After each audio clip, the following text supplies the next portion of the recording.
Selalu melihat segala sesuatunya dengan kacamata positif, ya, mindset juga positif dan optimis. Itu yang saya tanam di setiap penugasan.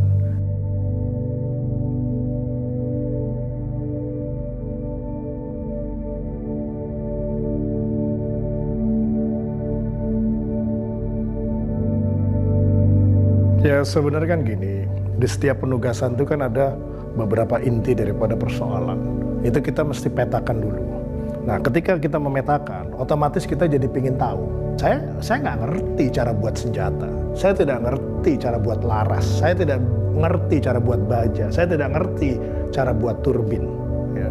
Tetapi kan kita tidak harus menjadi yang ngerti untuk mengambil keputusan.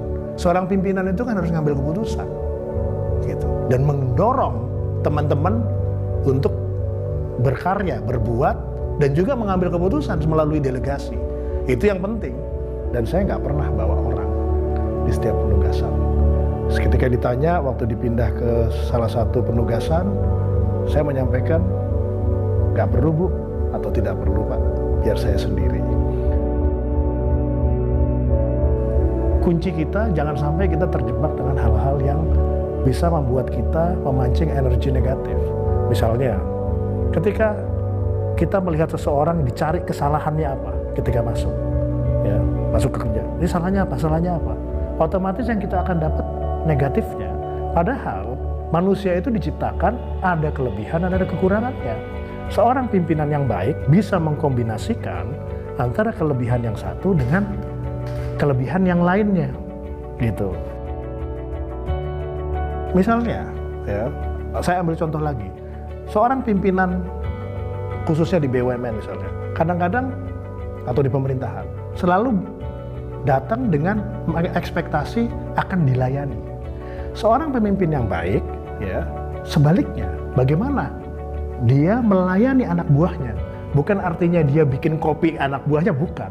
Tetapi lebih bagaimana anak buahnya bisa bekerja dengan tenang, bisa bekerja dengan optimal, ya, dan sehingga dia bisa memberikan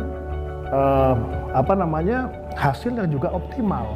Kalau saya lebih pilih kita cari solusi kok. Anak buah itu partner, ya, jangan sampai anak buah itu dianggap sebagai anak buah feodal gitu, dan respect itu tidak diperoleh dari marah kok, ya, tidak diperoleh dari emosi gitu. Kita jaga supaya itu semua bisa optimal dan teman-teman itu merasa nyaman. Itu jauh lebih penting dan hasilnya jauh lebih spektakuler.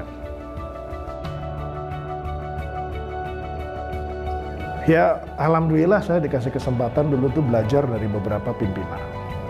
Yang sangat mempengaruhi saya itu pertama Pak Safri Samsudin, dulu Wamenhan. Ya, dia begitu efektif menjadi seorang pemimpin. Terus kemudian saya belajar dari Pak Yuwono. Ya, Pak Yuwono itu begitu santun dan juga begitu resourceful. Kemudian saya belajar juga sama Pak Gita waktu di BKPN. Ya, Pak Gita itu seingat saya itu dalam seminggu itu 1 buku dia baca. Ya, dan kemudian kemampuan dia mengartikulasi itu sangat sempurna. Nah, bagaimana dia convince orang, itu saya belajar. Ya. Terus saya belajar juga dari Pak Marsiano di BIN, bagaimana ketegasan dia dalam bersikap. Saya belajar juga bagaimana Pak Pur Nomo sebagai Menteri Pertahanan, ya. Terus saya belajar juga ya dari pimpinan sekarang Bu Rini, bagaimana semangat dia selalu saya lihat positifnya, ya. Dan alhamdulillah saya tidak pernah kesal gitu sama pimpinan karena saya ngeliatnya juga positif. Karena semua itu ada reasonnya. Nah, saya juga nggak mau kan, misalnya anak buah saya kesel sama saya, ya saya juga jangan kesel sama atasan saya, gitu. Dan dengan pola pikir positif itu kita jadi lebih tenang, ya, dan lebih percaya diri dalam menghadapi persoalan. Pertama gini, kita lihat sederhananya. Untuk menjadi untung itu kan meningkatkan volume, menekan biaya. Ya. Saya dorong satu hal yang teman-teman itu sebenarnya agak ragu untuk menjual 200.000 ton per bulan dengan satu dan lain hal. Tapi saya bangun semangat itu, bangun optimisme itu dengan segala macam keterbatasan ternyata bisa sampai 200.000. Kemudian dari sisi cost, ya saya melakukan negosiasi-negosiasi agar kita ini bisa menekan biaya. Terus kemudian di lain pihak, Krakatau Steel itu kan ada anak perusahaan. Nah ini kita dorong juga untuk bisa menghasilkan lebih. Ya alhamdulillah Oktober posisi positif, November posisi positif, ya Desember kita sedang bekerja, akumulasi 1 tahun, mudah-mudahan bisa achieve positif walaupun sedikit. Tetapi itu tidak mudah karena saya kan cuma punya 3 bulan. Saya dari awal udah ngomong, saya tidak peduli apa yang terjadi di belakang. Yang saya inginkan adalah kemenangan di depan. Untuk mencapai menang, kita harus kompak, ya. Untuk mencapai menang, saya tidak ingin ada satu friksi. Saya ingin kondusif. Ya. Kemudian kita juga harus gembira dalam bekerja. Jangan ada stres. Saya membaca data, ya. Terus kemudian berusaha untuk menghubungkan beberapa parameter. Nah, di situ intuisi masuk. Nggak bisa data murni, nggak bisa. Intuisi murni juga tidak bisa. Tetapi kalau ditanya pilihan salah satu, saya intuisi. Semangat itu sebenarnya saya mulai dari SMP. Malah maksud saya, jadi teman-teman itu bahkan waktu SMA itu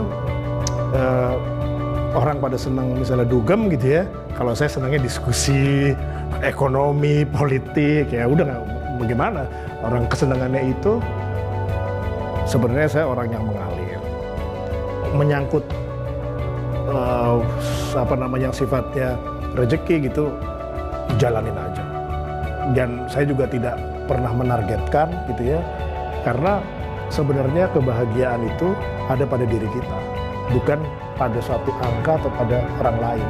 Nah ini kadang-kadang orang membuat target-target yang akhirnya membuat kita jadi tertekan gitu. Kalau saya nggak mengalir aja, ya dapat syukur, enggak ya jalanin yang terbaik gitu, jangan mendahului Tuhan karena Tuhan punya rahasia-rahasia yang kita nggak pernah tahu. Tahun 2000 itu saya pernah sebagai seorang swasta yang sedang cari opportunity, saya menghadap di Rut KS tahun 2000, Pak Sutrisno namanya. Saya ketemu gitu ya, saya nggak tahu 2018 tahun kemudian saya di ruangan yang sama gitu, nggak pernah milih, nggak pernah ini, ya jalanin aja. Pertahankan kreativitas, pertahankan ide-ide, pertahankan semangat. Karena itu adalah nantinya akan menjadi satu faktor kunci untuk sukses. Kemudian yang pertama yang tadi saya sampaikan, berpikir positif, ya, kemudian optimis. Ya, tanpa dua itu, maka kita tidak akan bisa melampaui apa yang kita inginkan.